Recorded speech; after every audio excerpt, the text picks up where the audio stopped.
Je vous salue tous dans le nom précieux de notre Seigneur Jésus-Christ.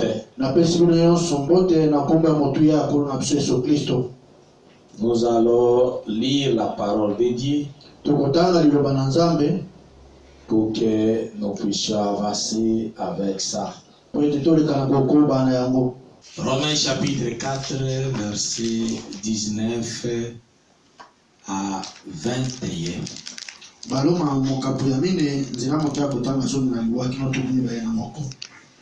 Et sans faiblir dans la foi, il ne considéra point que son corps était déjà usé, puisqu'il avait près de 100 ans et que Sarah n'était plus en état d'avoir des enfants.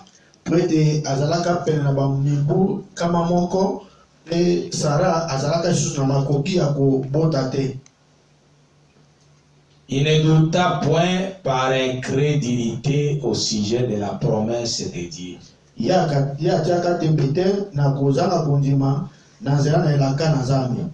Mais il fut fortifié par la foi, donna gloire à Dieu.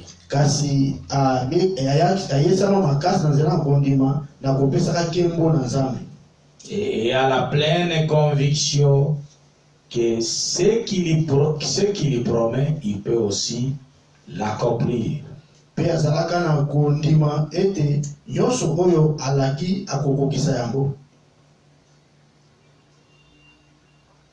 Verset 22. C'est pourquoi cela lui fit imputer à justice. Prions Dieu. Seigneur Jésus-Christ, créateur des cieux et de la terre, nous te bénissons, nous te louons, parce que tu es merveilleux pour nous. Seigneur, tu nous as protégés après la dernière prédication de mercredi.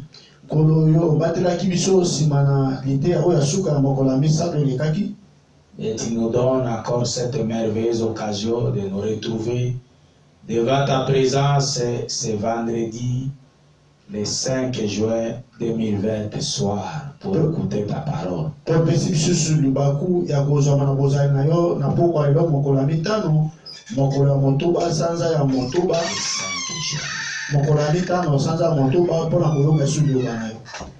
Seigneur, nous te prions que ta présence puisse me moindre.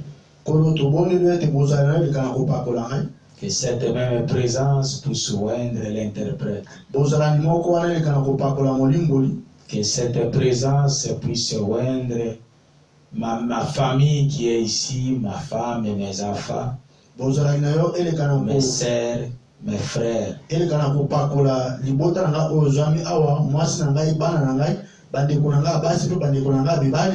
Et bénis l'équipe technique qui est dans la prise des sons et dans l'arrangement des sons.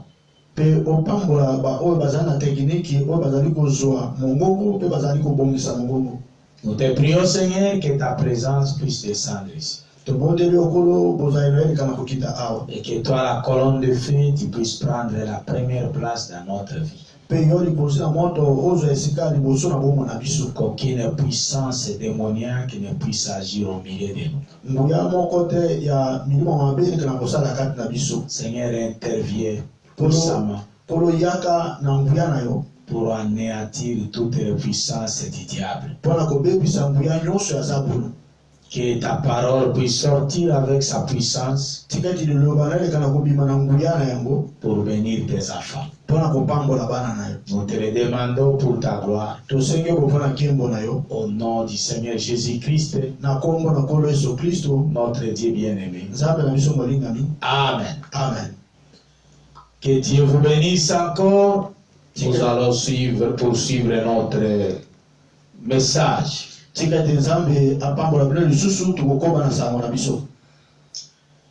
Nous allons lire dans Hébreux chapitre 7, première partie.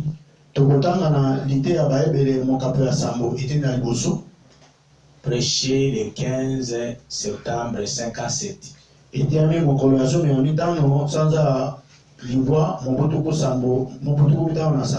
Le soir.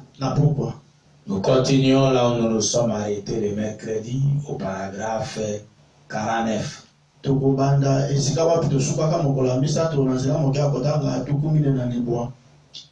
Il faut faire ce que Dieu vous a dit de faire.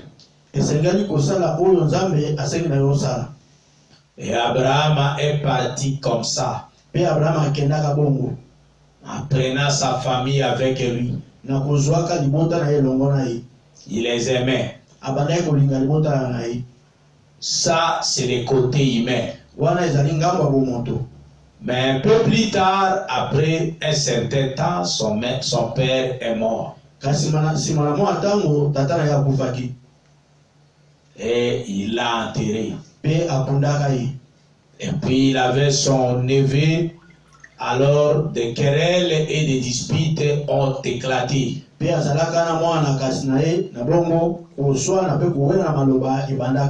Finalement, Lot a fait son choix et est descendu à Sodome. Et vous remarquerez qu'Abraham, il ne s'est pas chamaillé avec l'autre. Il a dit, nous sommes frères. Nous ne devons pas nous disputer. Mais lève la tête et va où tu voudras. Si tu vas à l'est, j'irai à l'ouest.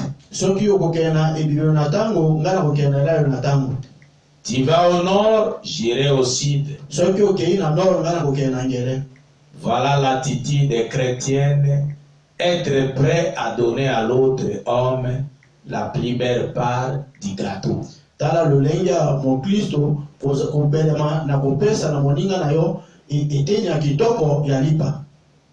Toujours, offrez-la lui. Pas seulement libre, mais c'est un adage qui montre que laisse ce que l'autre trouve que c'est le meilleur côté, laisse-les prendre ça. Toi, ne te dispute pas.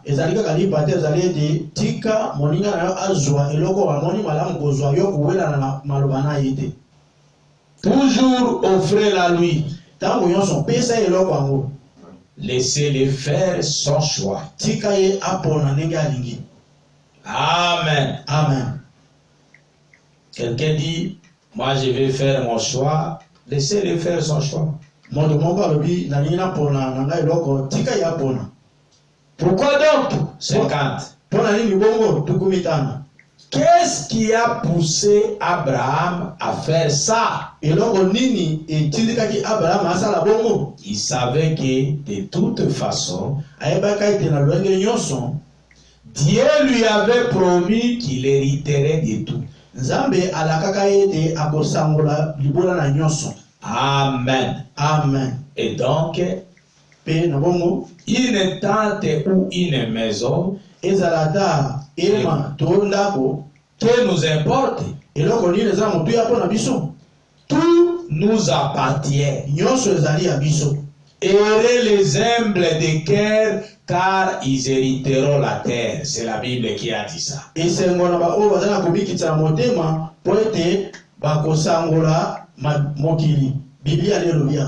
Tout cela nous appartient. Dieu l'a dit. Alors donnez à l'autre le privilège de choisir ce qu'il y a de mieux. moninga mususu liba kwa kopona eloko malamu ako kopona. Oh ya moniki nde ya malamu. Oh ya moniki da malamu pona yi. Si c'est ce qui lui veut, soki ezali oh ya lingi. Peut-être qu'il n'aura jamais rien d'autre. Mba mususu ekozana eloko mususu te. Lui, il. Mba mususu ya kozana eloko mususu te. Mais tout cela vous appartient à vous. Kasi nyonso wana ezali ya yo. Les héritiers du salut en vertu de la promesse. Basangoli libula ya lobiko na nzela na elaka. Tout cela est à vous. Nyonso wana ezali ya bino. Amen. Amen. Nous sommes les héritiers de la promesse derrière Abraham. Tozali basangola ya libula na sima na Abraham. À travers Christ. Na nzela na Kristo. Vous voyez ce que je voulais dire? Omoni olangai koloba. Alors, nous continuons en bas. La prédication, la parole de Dieu exige une séparation totale avec l'incrédulité.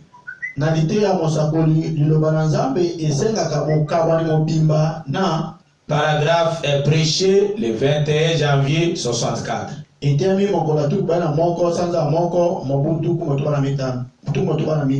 Paragraphe 68. Abraham a aussi fut une personne séparée du monde. Quand Dieu l'a appelé à l'âge de 75 ans. À l'âge de 75 ans.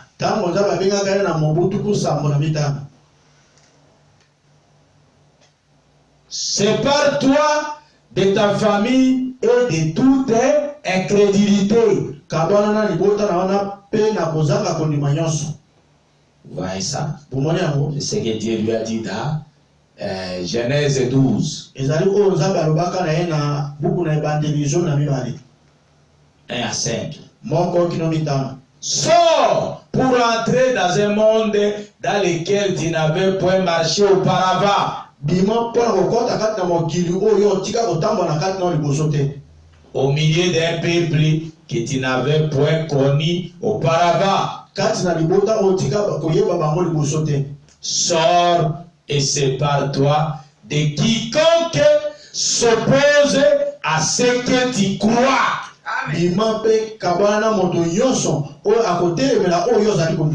Est-ce que c'est entré?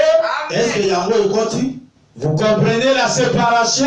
Il y a toute une prédication que le frère Branham a intitulée La parole de Dieu exige une séparation totale d'avec l'incrédulité. Prêché à Phoenix en Arizona. Le 21 janvier 1964. C'est ce que je viens de lire dans le paragraphe 68. Dieu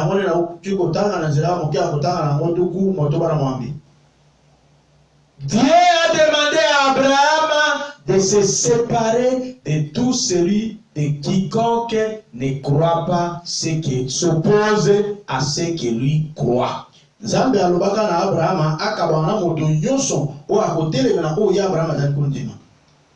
Afin que tu sois un naziréen pour le Seigneur.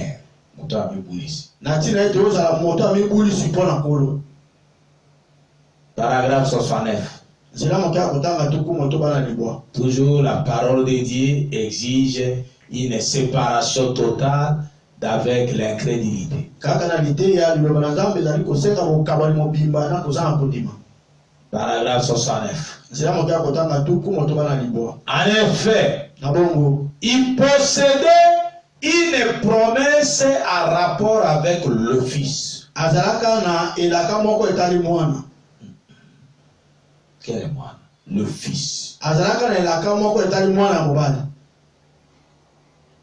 Il doit se séparer de son père, de sa mère, de sa famille. Et qu'est-ce qu'il a? Et qu'est-ce qu'il a séparé? Ce n'était pas parce qu'il était un homme de bien. C'était plutôt parce qu'il croyait que Dieu était capable de tenir la promesse qu'il lui avait faite.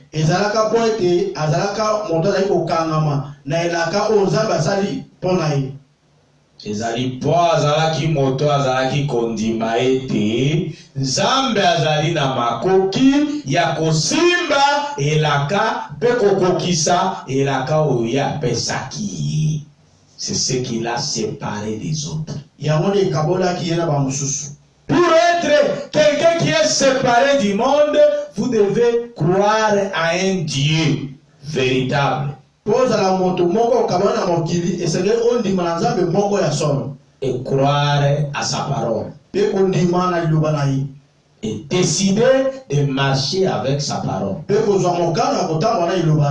C'est alors que ce Dieu-là va vous séparer des choses du monde. Et il sera votre Père. Vous serez votre fils, vous serez son fils ou sa fille.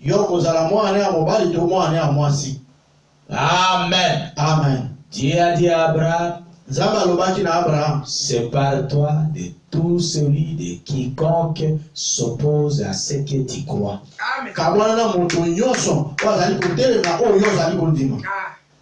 Cela est une réalité aujourd'hui.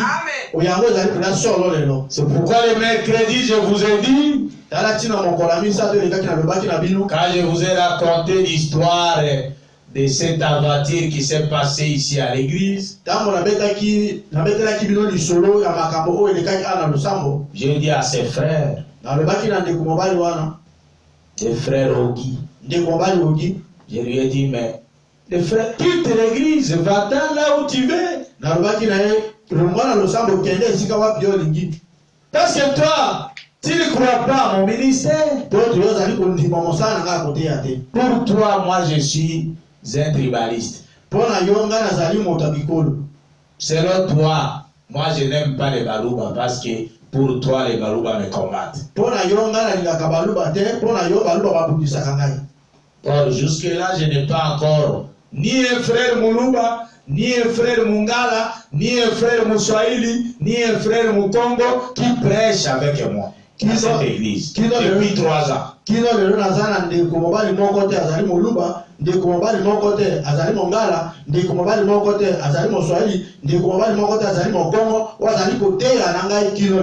Comment est-ce que je peux dire que les Balouba combattent mon ministère? Oh pasteur, toi tu crois que on t'a donné une prophétie que moi je vais t'empoisonner.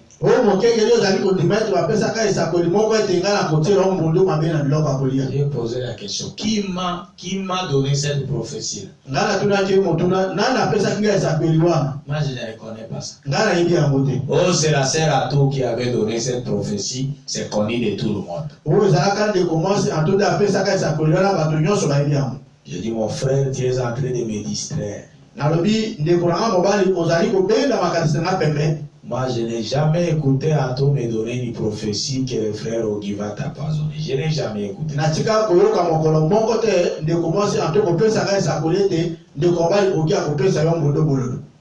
Ce sont des présumés à toi.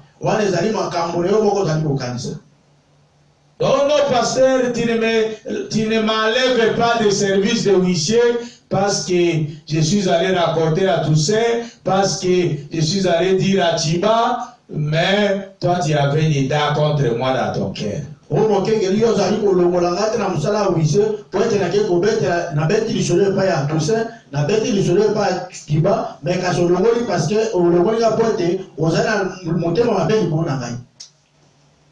Je dis, mais c'est pas possible. Donc moi je peux avoir une idée contre toi. Est-ce que tu n'es pas informé que ta femme a prophétisé de sa bouche que les sorciers prennent son visage? Est-ce que tu n'as pas suivi les messages enregistrés dans mon téléphone donné par ta femme que les sorciers prennent son visage pour la faire passer pour une sorcière. Yo yokaki sangote epesa maki na jana mwasi na kata telefone na ngai ete bandoki bazozwa elokine kolata ngo pa bima lokola ndoki. Oh non, pasteur, c'est toi qui m'as appelé, moi et ma femme, des sorciers. Oh, temo kengeli yondo bengaki ngai na mwasi na ngai tozali bandoki. Je dis donc, c'est moi qui suis entré dans la bouche de ta femme pour la pousser à donner la prophétie que les sorciers portaient son visage. nalobi na ye ngai na kwataki na monoko na mwasi na mpona pesa ye ezakoli ete bandoki bazokolata elongi na ye. Je lui dis alors, mon frère, je trouve que tu es un trouble faiteur. Quitte l'église, laisse-nous tranquille. Va-t'en. Alobaki na ye ndeko mobali na moni ozali moto akotia mobulu longo na losambo tika biso kino mpe kende. Parce que c'est toi qui provoque toujours des querelles, des tiraillements dans l'église. C'est toi. Po ete ezali kaka yo nde obendaka koswana kozaka koyoka na kati ya lingomba ezali kaka yo. Toujours, je dis toujours. Ntango nyonso kaka yo. On a déjà traité palabre avec lui au moins 4 fois. Tosila kobongisa makambo na ye kosolola makabongisa te palabre. Kosolola makambo na ye mbala mine. Au moins. To soki moke. Soki moke mbala mine. Vous voyez ça? Bomoni yango. C'est un trouble faiteur. Azali moto akotia mobulu. Frère Branham a dit encore. Ndeko Branham alobi lisusu. Les gens qui créent, quel est le terme qu'il utilise? Des remis-ménages. Bato yo bazali ko basalaka, bato yo basalaka. Kobendana, mobulu. Bato basalaka kobendana mobulu. Dans l'église, kati na losambo, dans la plupart des cas, mbala mingi, ce sont eux qui sont des troubles faités. ezali bango nde baza bato batiaka mobulu. Ce sont eux dont leur vie n'est pas en règle avec Dieu. Ezali bango nde bongo na bango ezali na molongo te na Nzambe. Ça c'est ce que Branham a dit. O wana ezali o Branham alobi. C'est au moins 4 fois, au moins, que ces frères nous créent des problèmes dans l'église. Soki ezali moke mbala mine oyo ndeko mobali azali kotungisa biso na kobotela biso makambo na kati na losambo. On s'assoit avec lui, on parle, mais tokovanda na ye tosoli kasi. Il s'imagine des choses, il vient, j'ai pensé. Azali kokanisa makambo ye, azali kokanisa. C'est pas vrai. Ezali ya solo te. C'est pourquoi je lui ai dit, tala tina nalobaki na ye. mais laisse-nous tranquille, va-t'en. Kasi tika biso kimia mpe kende. Parce que tu es un trouble faiteur. Po ete ozali moteo mobulu. Voyez ça. Bomoni yango. Je vais lire quelque chose là. Na nyinyi ata eloko moko wana. Je vais lire quelque chose dans la prédication. Les esprits séditaires. Nalingi natanga eloko moko na lidia ya mosakoli milimo ya kozimbisa. Prêché le 24 juillet 55. Etelami mokola tukumi bale na mine sanza asambo mobu tukumi tawo na mitano. Écoutez ce que le frère Branham nous dit là-bas. Oyoka oyo ndeko Branham azali koloba biso kuna. Nous nous sommes avertis, hein? Biso tokebisamaki. Nous sommes bien enseignés dans la parole de Dieu. Tolakisami malamu na kati eloba na Nzambe. Quand vous venez avec les désordres des groupes de réveil dans les messages, on va vous remettre à votre place. Tango ye na mobulu ya lingomba ya réveil na kati na samana tango na pokwa bakozonso na esika na yo. C'est comme hier, je suivais une chanson, un frère chantait là dans les téléphones de mon épouse, il disait que le message n'est pas une maison inachevée, c'est une maison bien achevée. Et là, le lobby na ekolanda loyebo moko de mobile moko yebi na kati ya telefone na mwasi na ngai o de kala ekoloba ete sangwana tango na pokwa ezali ndako ezanga kosila te ezali ndako esili malamu. C'est-à-dire les prophètes dans tout dit. Il y a toutes les situations qui se présentent dans l'église, les prophètes en avaient déjà parlé.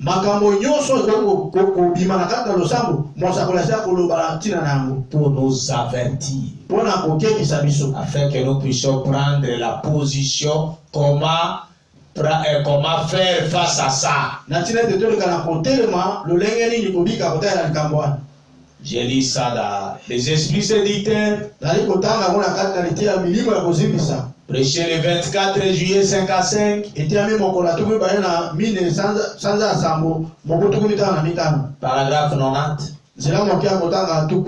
Suivez Frère Branham. On constate qu'au milieu des biens déjà où il y a des émotions et tout cas. Écoutez Frère Branham. On se retrouve avec des commérages et des médisances.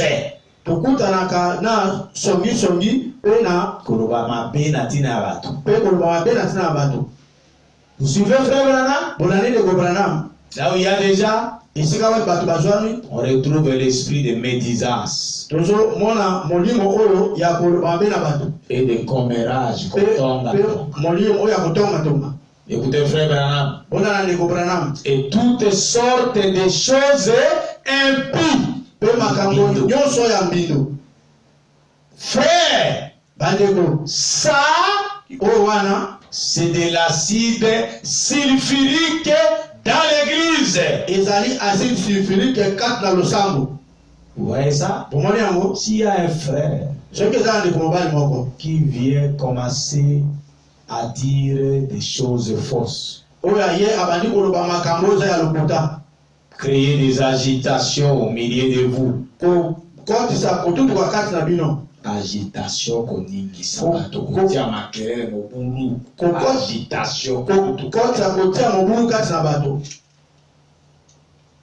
Frère Branham a dit ça fait partie des choses impies et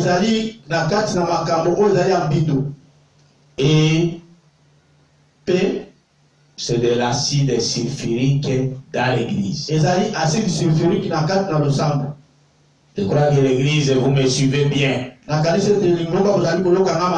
faire attention à écouter des choses en dehors de votre pasteur.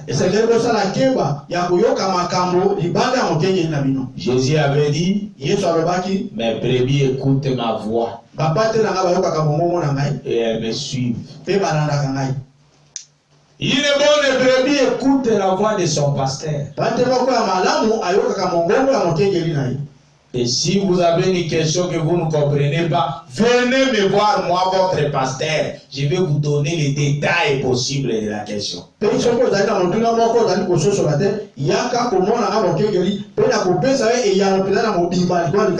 Ne souffrez pas seul dans l'isolement. Vous savez, quand le lion veut tuer un animal, il fait quoi? Il isole d'abord de tous les troupeaux.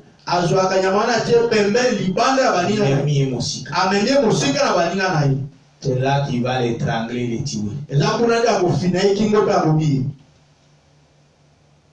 Si vous décidez de rester à la maison, vous ne venez même pas prendre les prédications de votre pasteur pour écouter la parole et écouter les choses dans leur vraie signification. On va venir vous mentir dans votre propre maison et vous allez mourir loin du pasteur.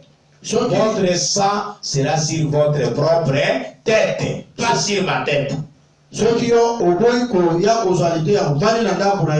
Ete oyo kama kamondeke zali le kamalamu kuhuta na zali teya yo otika na ndako bako yako ye biso makambo oya mabe oya kolekana kokoma yo pe okukufa musika na mokenge no pe makila na yo ekozali kono mutu na moko. Je le dis comme Paul avait dit ça aux évêques réunis en Éphèse dans Actes des Apôtres chapitre 20. Nazali koloba yango lokola Paul alobaka na ba baka oyo ba isanganga kuna na kati na msana batoma babaka ba Efese basanganga kuna na kati na msana batoma tokumi bani.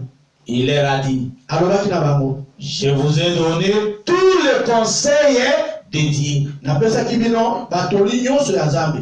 et je suis quitte du sang de vous tous. Faites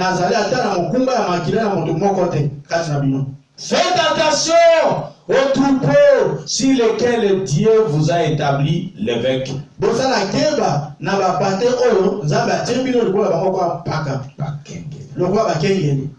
Vous voyez ça? La responsabilité de vos âmes, mes frères et sœurs, c'est sur moi. Mikumba ya bomboto na bino akati bandeko baso ibali ezali bona ngai. Si vous restez chez vous à la maison parce qu'il y a confinement, vous ne voulez pas venir même chercher les prédications avec le flash disque ou les téléphones ou la carte mémoire ou même entrer dans les groupes WhatsApp et écouter la prédication que nous partageons, c'est votre malheur et vous allez en mourir spirituellement. Soki oboy koya otika na ndako na yo pona confinement oboy koya kozwa matea na kati na flash disk oboy koya kozwa matea na kati na carte mémoire oboy koya kozwa matea na kati na téléphone to oboy kozwa matea na nzela na oyo ali ko tia ngo na nzela na WhatsApp na ba groupe WhatsApp na YouTube makila na yo ekozana mutu na yo moko. Toujours le paragraphe 90 des esprits séditaires, frère Branham continue. Kaka na nzela mokia kotanga tukulibwa ya lite ya milimo ya kuzibisa ndekubana mazali kokoba. C'est une puissance démoniaque, les commérages. Kotonga wana ezali nguya moko ya zabulu. Vous suivez, frère Branham? Les commérages et la médisance est une puissance démoniaque. Un esprit chez des hommes et des femmes qui vont se réunir.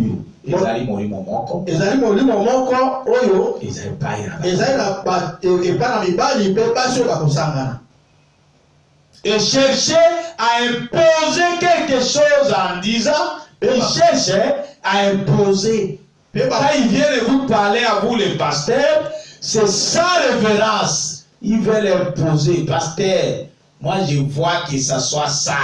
Ce que toi tu dis là, ce n'est pas correct, pasteur. Même sans preuve, hein, mais seulement l'arrogance. Ya ko yale andimisa yo makamba ngo ata makamba za lokuta eza ata na bazenge ya likamade akoluka ka andimisa na ngambo nyonso.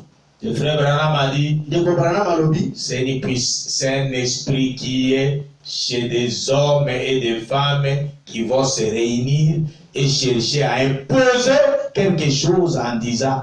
Ezali molimo moko ekozala na kati na mibali pe baso bakosangana pe bakoluka kondimisa makambo moko ya kote na kolobaka na kondimisa makambo moko na makasi na kolobaka. Ceci n'est pas en ordre.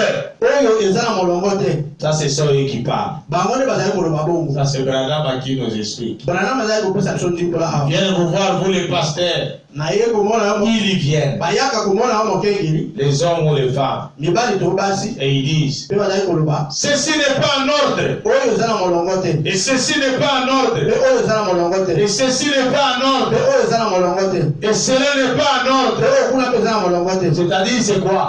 C'est quelqu'un qui ne fait que citer des erreurs dans l'église. Ceci n'est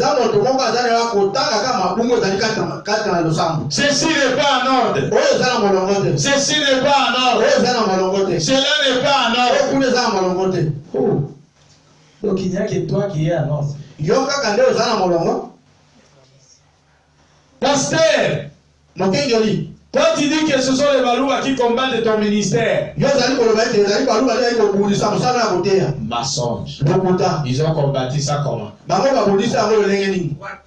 Et où? Et quand? Et pourquoi? Mensonge. C'est ça l'esprit que je voudrais vous montrer. C'est un mauvais esprit. C'est une puissance démoniaque qui vient condamner, qui vient amener des choses dans l'église. Ceci n'est pas en ordre.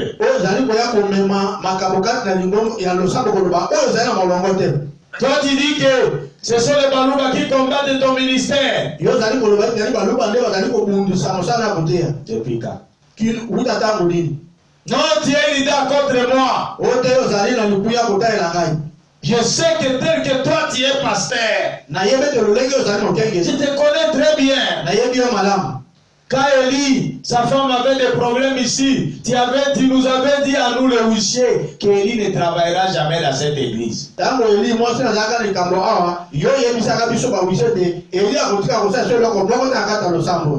Je posais la question au frère Chiba et au frère Parfait. Est-ce que quand Élie est revenu après que sa femme ait demandé pardon à l'église, bien qu'elle ne venait plus régulièrement à l'église, Élie a-t-il repris le travail de huissier, oui ou non? Ils ont dit il a repris. Jusqu'à ce que lui-même avait démissionné. Natunaki motuna na ndeko mobali Parfait pe na ndeko mobali Chiba ete tango ndeko Élie awutaka na mobembo azongi tango mwasi naye asengaka losambo bolibisi ata kwa banda koya penda na losambo malamu te ye asalaka musane ya wise te bandeko na pesi ya iyo asalaka musane ya wise na nsima ne ye moko akotika mokanda na yeke na kosala esu mosala wana te. Je sais que depuis que le message de Chiba était, pardon, de Willy était sorti à la maison de Don, tu ne permettais plus à Willy de monter même à la chair. C'est ce que tu fais avec moi. Na yebete tango sango na Willy ebima kuna ndako na makabo yo pesa esu nzela te amata na etungelo yango ndio zali kosala na ngai. Depuis que frère Fidèle a vu la vision que ma main était noire, pasteur, toi tu ne veux plus prendre quelque chose de ma main. Wuta ndeko mobali Fidèle amona le monde ete loboko na ngai ezali moyindo mokeke yo linyasuko ezalaka na maboko na ngai te. Très grave. Ezali passe. Nous continuons avec les paragraphes normaux. Ezali kokoba na nzela moto akotanga tokolikwa. Écoutez frère Branham. Boyoka ndeko Branham.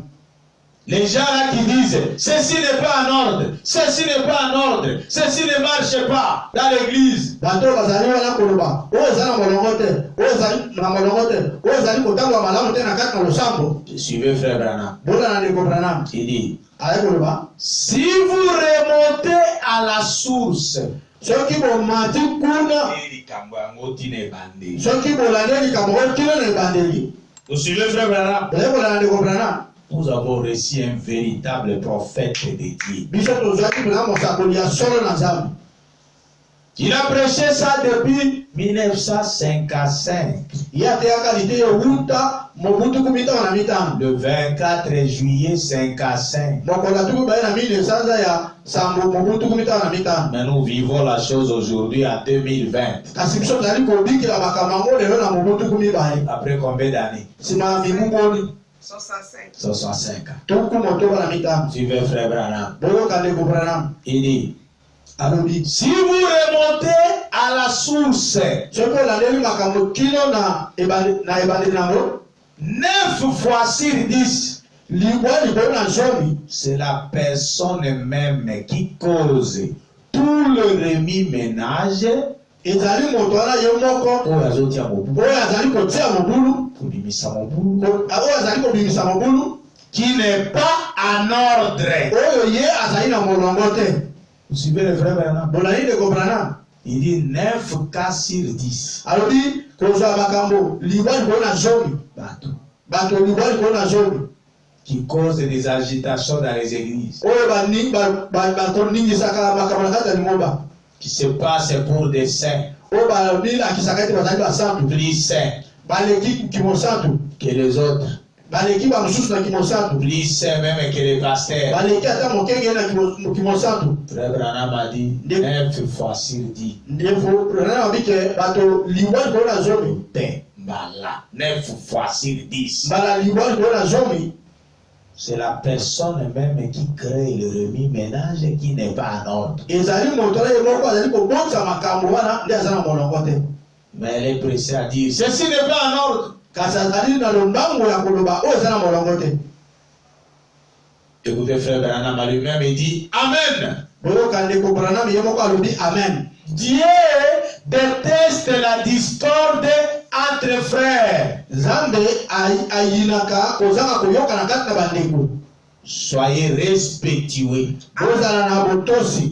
Soyez saints. Aimez Dieu. Restez avec lui. Tant que vous savez que votre vie concorde avec la Bible, que vous avez un cœur pur, une pensée pure, de l'amour envers votre frère, que vous faites tout ce que vous pouvez faire pour l'avancement du royaume de Dieu, et que vous faites ces choses, que vous vous habillez correctement,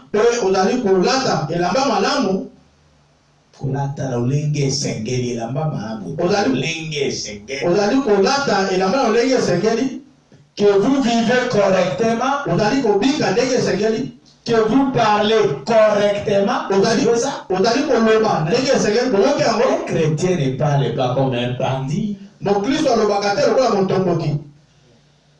Pasteur, toi tu ne m'aimes pas. Grave ça. Voyez ça. C'est pourquoi Frère Branham a dit, mais si vous voyez que vous êtes plus spirituel que les pasteurs dans l'église où vous priez, je vous conseillerais de trouver un autre endroit de prière. Quittez là-bas.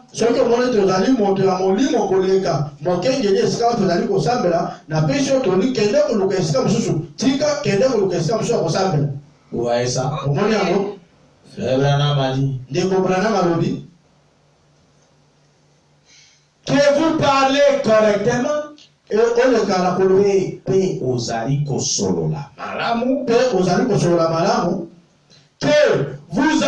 endroits corrects, oui, aux endroits excités, alors vous pourrez avoir toutes les émotions que vous voudrez. Amen.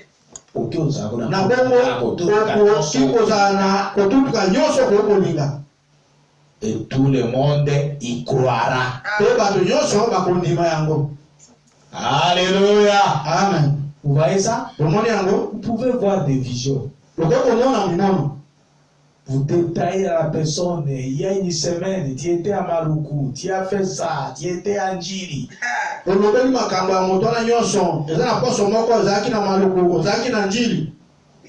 Mais si vous ne vivez pas correctement, si vous n'avez pas un cœur pur, si vous n'avez pas une pensée pure, c'est pitoyable. Jésus a dit, paragraphe 91,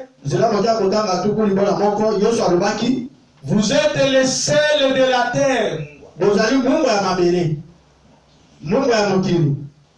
Si le sel perd sa saveur,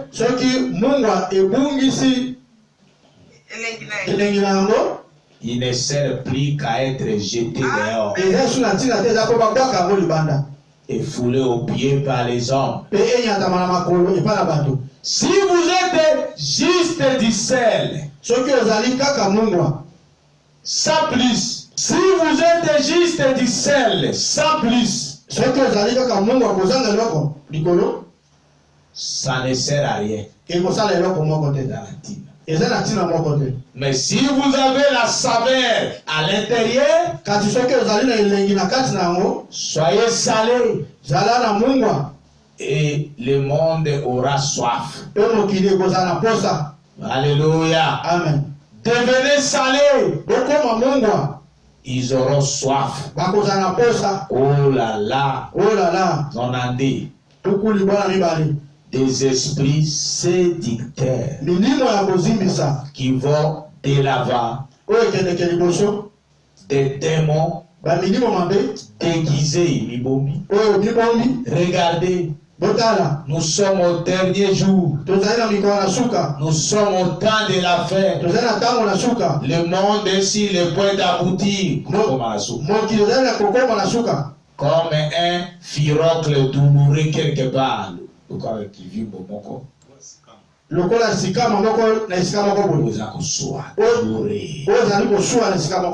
Qui va éclater un de ces jours. Et c'est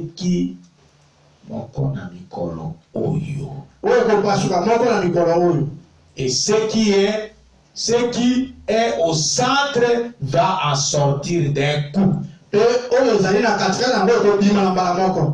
Il est devenu dégoûtant. Aucun non-joie ici ne peut le guérir. Ils ont refusé le sérum. Bango bakoyaki ba sérum. Ils ont refusé le traitement. Bango bakoyaki kozwa traitement. Prenez par exemple un furoncle qui grossit là. Bozamba mosusu. Kivumba oyo ezali wana. Grossit. Si vous ne prenez pas de pénicilline ou quelque chose pour l'éliminer, ou telle chose,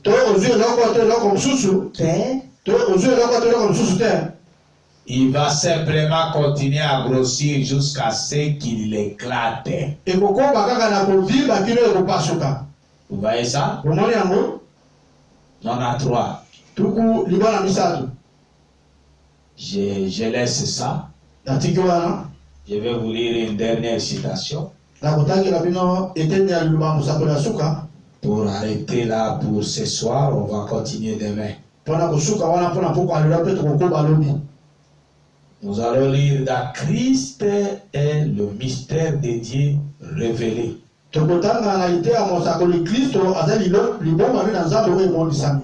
Prêché le 28 juillet 63.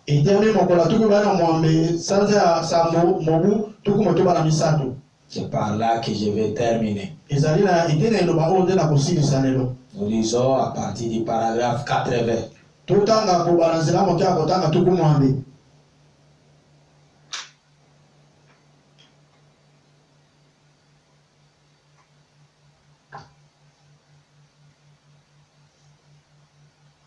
Écoutez ce que Frère Branham a dit. Il a donné un conseil à l'église. Il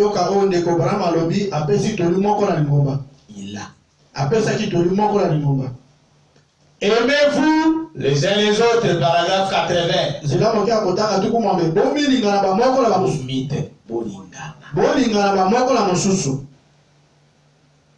Par-dessus tout, aimez-vous les uns les autres. Peu importe ce que le diable essaye de dire. Maintenant, vous formez tous un bon groupe bien sympathique. Mais souvenez-vous de mon avertissement.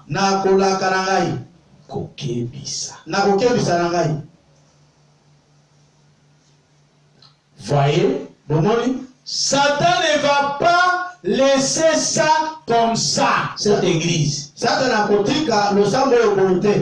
Non, monsieur. Ça, c'est ce que les enfants de Dieu, j'aimerais que vous puissiez savoir ça et retenir. Satan ne peut jamais laisser l'église tranquille. À moins que ça ne puisse pas être la véritable église du Dieu vivant. Mais si c'est l'église du Dieu vivant, Satan la combattra chaque jour. Il continue, il dit, non, monsieur. Vous voyez ça? Il tirera sur tout. S'il le faut. Il introduira, écoutez bien église. Il introduira quelqu'un pour en faire sa cible.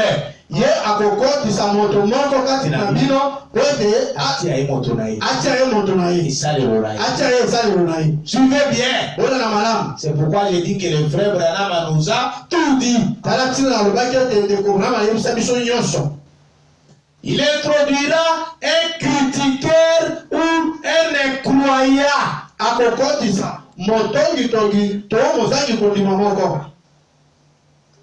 L'assiera là et le fera fraterniser avec vous bien tranquillement et tout.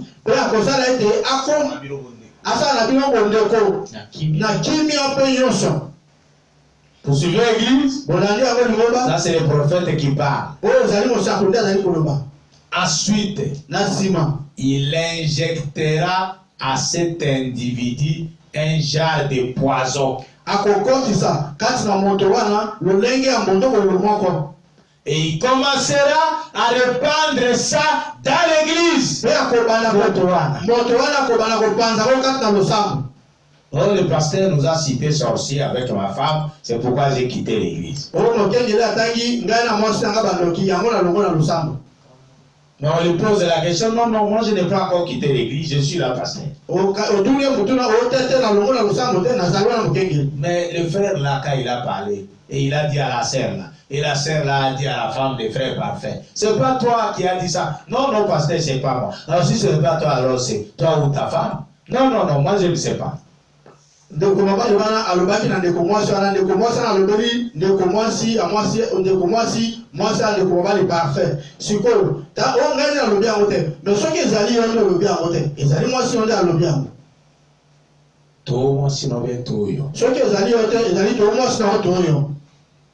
Et alors frère Chiba, tu lui as dit que ce sont mes enfants qui ne saluaient pas ta femme, c'est pourquoi tu l'as enlevé du service ici. C'est comment? Donc sikoyo ndeko mobali Chiba olobi na yo te bana nanga bapesaka mwasi na mbote te tala tino longoli na musala ezali ndenge nini? Non, parce que c'est pas moi. Temo te jeli ezali ngai te. Donc tu vas menti. Iko ba Chiba yo kosi? Tu vas dire non pasteur. Chiba lobi temo te jeli. Le frère m'avait dit ça, le frère Ogi m'avait dit ça. Ndeko mobali Ogi ayemisaki na bongo. Non frère Chiba, c'est pas moi. Te ndeko mobali Chiba ezali ngai te. Mais Chiba revient. Le mercredi. Ça c'était le lundi qu'on était ensemble. Il revient le mercredi, il dit pasteur, je suis allé vérifier auprès de ma femme. Ma femme m'a dit que c'est le frère Ogi qui parlait à mon salon, à moi, et elle était assise là.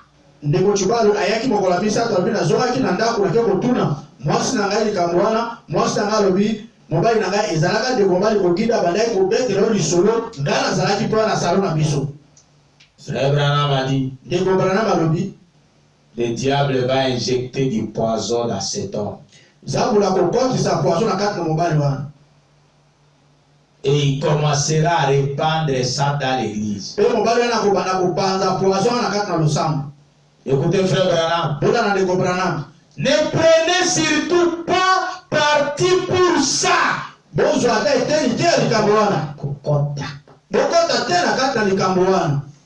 Vous suivez les frères Branham l'église? Si je suis votre pasteur, écoutez ce que je vous dis dans les prophètes.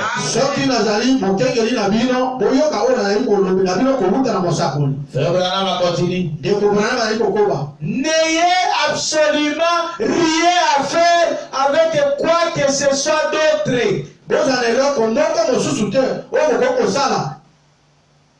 Vous en allez comme côté à Kosala na likambo songolo to bakala. Restez vraiment affectués. Et tout. Et gentil boboto. Les uns avec les autres. Priez pour cet homme. Que le diable utilise là, afin que lui aussi soit sauvé, ou pour cette femme, ou pour la personne en question, oui, priez simplement pour eux. Et rester fermement attachés les uns aux autres. Vous suivez ça? Quelque chose que je retire ici, c'est que la personne qui provoque des agitations dans l'église n'est pas elle-même sauvée. C'est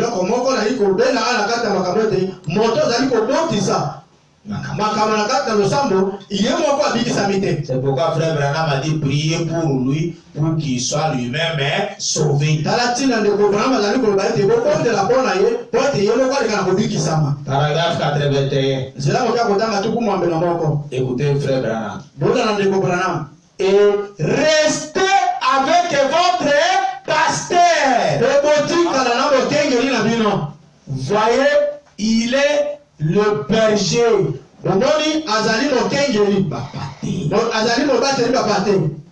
Respectez-les. il vous mènera à bon port. Et parce qu'il a été établi par Dieu pour le faire. 82. Alors vous allez garder ça en mémoire. C'est une question qui pose à l'Assemblée. L'Assemblée dit Amen. Il reprend. L'ennemi viendra.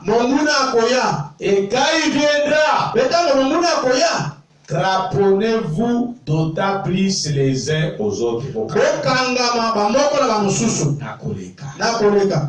Et celui que le diable utilise comme ennemi pour qu'il combatte l'église, ou bien il sortira à l'ensemble, ou bien il entrera et deviendra l'un de votre, c'est tout. C'est-à-dire, soit il n'y a que des possibilités. Quand quelqu'un amène des agitations dans l'église, soit il finira par sortir et partir, parce que l'ennemi l'a utilisé et il n'a pas trouvé des moyens. Et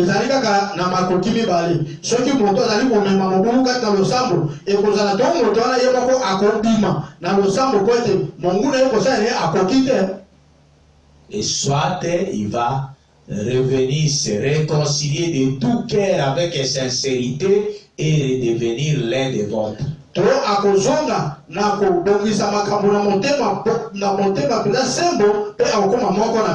Pas avec hypocrisie. Et je répète ça à l'église avec frère Rogi, nous en sommes à pas moins de 4 fois qui créent des problèmes dans l'église.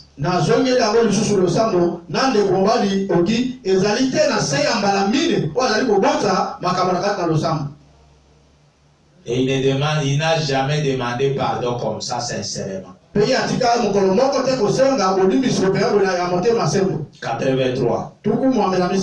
Ne formez jamais d'éclat parmi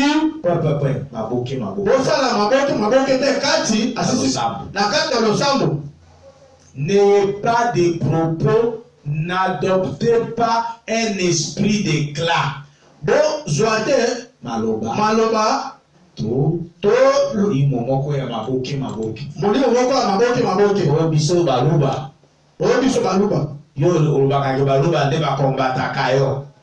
Ça c'est l'esprit d'éclat.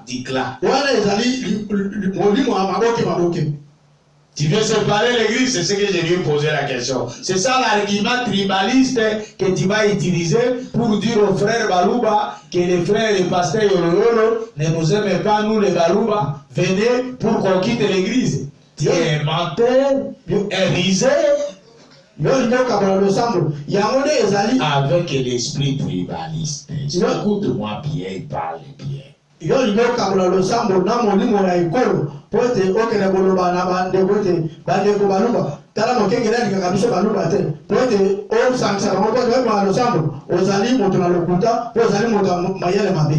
Vous voyez ça? Et en plus de ça, écoutez, il dit, nous sommes un. Il dit d'abord, n'adoptez pas un esprit d'éclat dans l'église. Nous sommes un. Je ne pourrais pas dire mais gauche. Je suis fâché contre toi. Je vais te retracher. Parce que tu n'es pas une main droite. C'est ma main gauche. Je veux qu'elle reste là. Même le petit bout de mon doigt. Je veux qu'il reste bien à place. Que chaque petite partie de mon corps reste bien en place. Et Dieu veut que nous, en tant que corps de croyants, nous restions parfaitement unis les uns aux autres.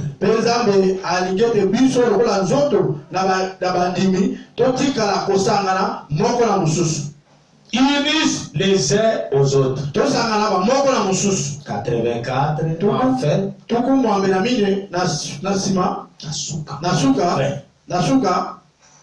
Bon, vous avez des bandes là-dessus.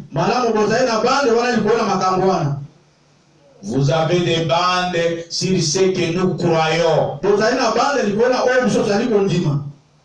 Vous avez des bandes. Vous voyez ça? Vous avez des bandes sur la discipline dans l'église. Sur la manière de nous conduire dans l'église de Dieu. Sur la nécessité de nous réunir ici et nous asseoir ensemble dans les lieux célestes. Bosenga.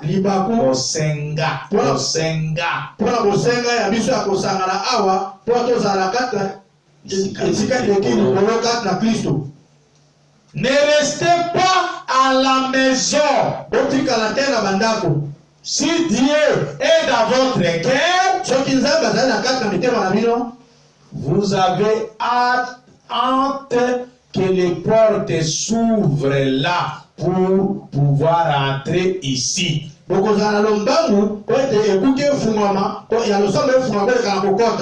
Fraterniser avec vos frères. Si ce n'est pas comme ça que vous vous sentez,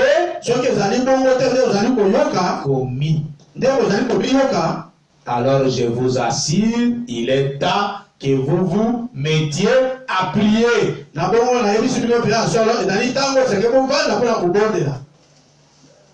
Frère Branham a dit, si Dieu est dans votre cœur, vous aurez hâte qu'on puisse ouvrir les portes de l'église pour venir prier. Et fraterniser avec vos frères.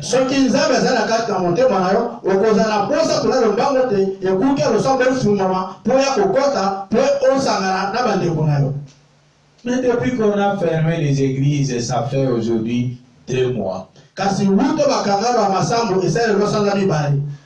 Il y a des frères qui ne sont jamais venus même voir les pasteurs pour poser la question. Mais pasteur, qu'est-ce qu'on va faire pour écouter la parole?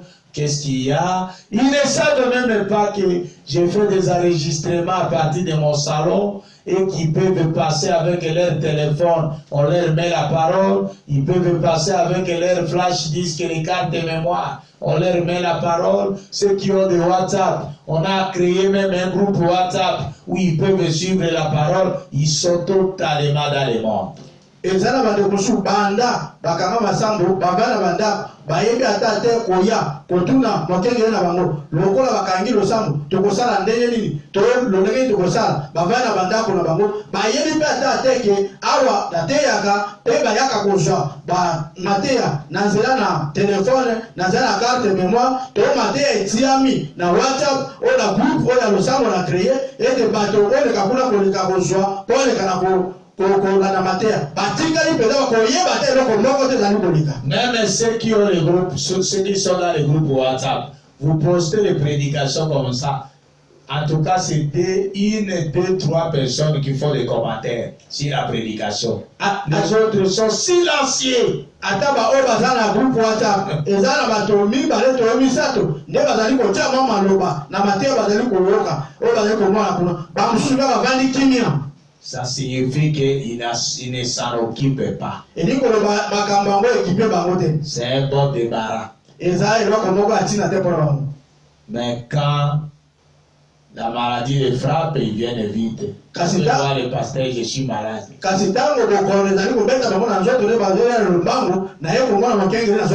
je demande, je pose la question à beaucoup qui viennent ici. Mais frère, toi tu as disparu depuis qu'on a fermé les églises. Tu ne te vois pas. Et trop de farceurs Et belé bazali ko wela pela ko milongi. Ça milongi ça na makaba. Non, pasteur, je viens prendre la parole. La parole. Telo ke na ka kozali maloba. Tu viens prendre la parole? Ya kozali loba. La dernière fois que tu as pris ce camp. Yo mokola suka iko kozali loba. Nakita ya mokoloni. Oh, ça fait déjà des semaines ou une semaine, mais je peux aller comme ça. Je dis, mais ça fait des semaines, moi je prêche chaque mercredi. Oh, ça y va.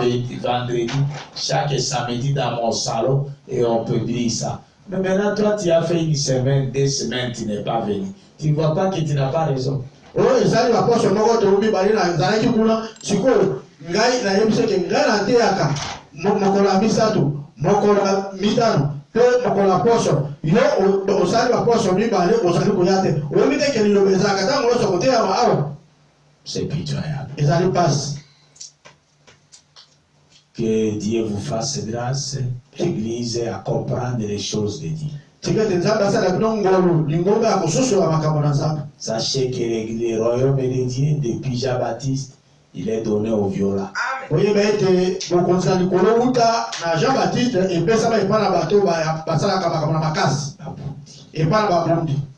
Ce sont les violents qui vont s'en apparer.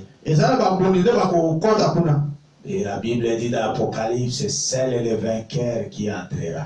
Et frère Branham a dit, qui dit le mot vainqueur, dit que vous devez combattre.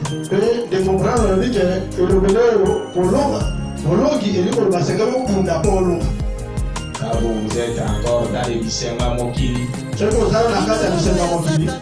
sais pas comment vous serez vainqueur.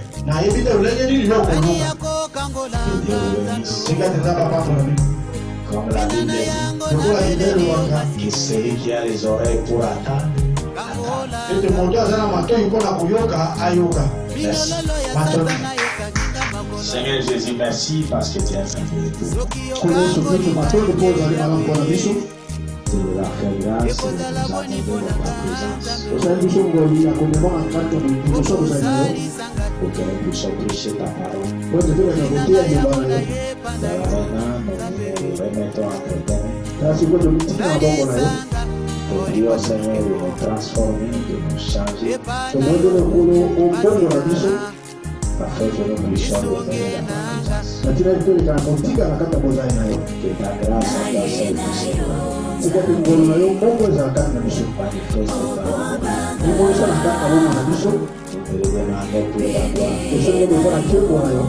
Au nom du Seigneur Jésus-Christ. Que cette parole puisse aider nos enfants. Et à revenir dans ta présence. Seigneur Jésus-Christ.